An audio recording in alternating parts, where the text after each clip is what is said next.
Mymensingh range ডিআইজির সাথে ছাত্র প্রতিনিধিদের একাংশের বাদানুবাদের একটি ভিডিও এখন সামাজিক যোগাযোগ মাধ্যমে ভাইরাল। পুলিশের অভিযোগ, হত্যা মামলার আসামিকে ছেড়ে দেয় সুপারিশ না শোনায় এই ঘটনা। তবে অভিযুক্তদের দাবি, রেঞ্জ ডিআইজির দায়িত্ব অবহেলা করায় তারা বিক্ষোভ করেছেন।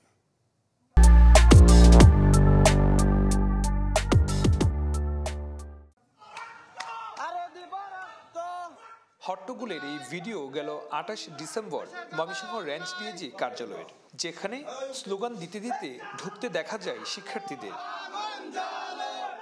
পরে তর্কে জড়ান ডিআইজি আশরাফুর রহমানের সঙ্গে।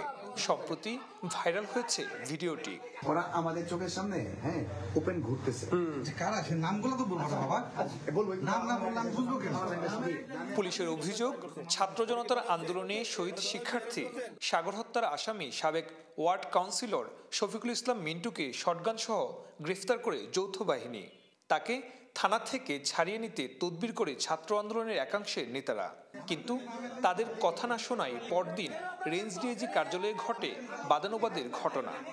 দুইটা মামলার এজার নামে আসামি, তার কাছে আওয়াজ পাওয়া গেলে কীভাবে আমরা ছেড়ে দিতে পারি? আমি অফিসার হিসেবে তো তাদেরকে ছাড়ার কোনো সুযোগ নাই। তারা আমাদেরকে অনেক চাপাচাপি করছে। ছাত্ররা যে অ্যাটিটিউড নিয়ে আমার অফিসে এসেছে, এটা অগ্রহণযোগ্য, অনভিপ্রেত এবং অনাকাঙ্ক্ষিত, এবং বৈষম্য বিরোধী ছাত্র আন্দোলনের যে চেতনা, সেই চেতনা বিরোধী একটি কাজ বলে আমি মনে করি।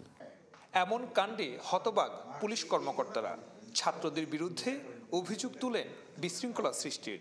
বিআরটিসির ম্যানেজারের কাছে ওনারা বিআরটিসির আয় ব্যয়ের হিসাব দেখতে চান এবং একটা পর্যায়ে তারা প্রায় ৭-৮ জনের নাম লিখে দিয়ে আসেন যে পরবর্তীতে বিআরটিসির কার্যক্রম এই ছাত্ররা তদারকি করবে। যারা বৈষম্য বিরোধী ছাত্র আন্দোলনের চেতনাকে ধারণ করে না এবং না করে যারা চাঁদাবাজি করে ওই ব্যানারে, তাদেরকে কোনো ছাড় দেওয়া যাবে না।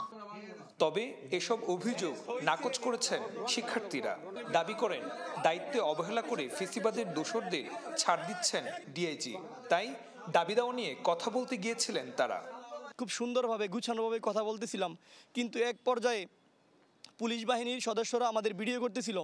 তখন ওই ভিডিওতে কেন্দ্র করে এটা ওইখানে একটু ঘোলাটে হয়ে গিয়েছে।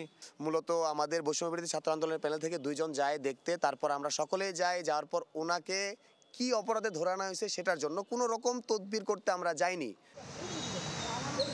তদন্ত করে অভিযুক্তদের বিরুদ্ধে ব্যবস্থা নেওয়ার কথা জানিয়েছে পুলিশ।